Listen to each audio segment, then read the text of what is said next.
Even some of the subjects, especially this next song, is just something that always have been curious to me, because I remember in 1989, and I maybe told the story in a little different way, sitting in one of the dressing rooms at Wembley Arena, and through one ear,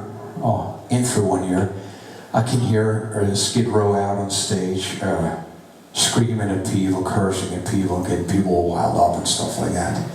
Meanwhile, Vito and I are sitting doing an interview with Melody Maker. And it's right before we're supposed to go on stage, so we're already dressed up, totally 80s out. Yellow tight pants, jacket is so colorful, then the journalist basically has to wear goggles because it's fucking blinding him. The hair is bigger than anything. And we're sitting there trying to convince him, and I'm sure you guys can easily picture a journalist from Melody Maker sitting in front of us, what that kind of guy would probably be like. And there we are sitting trying to convince him that we feel much closer to the Beatles than we do to the two bad boy bands we're sandwiched in between. And somehow it doesn't really matter what we're saying, it doesn't sink through. He doesn't believe one fucking word we're saying.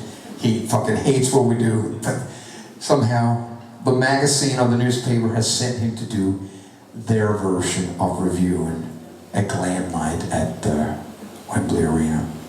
And it's the same night I go out there and start testing my new idea about the direction White Lion was going to go in. And this is where the story comes down, where, I feel I got the crowd.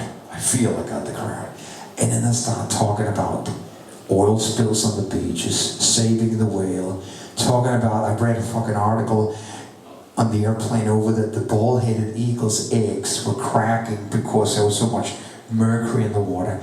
And I'm laying that on a pretty liquored up English crowd, thinking that this is definitely, it's gonna go down fucking well. I'm really thinking that.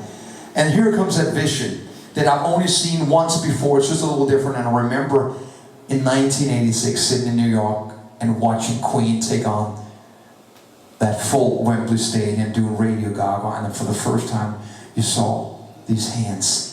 And I managed to almost get that same effect, except for it was just $25,000.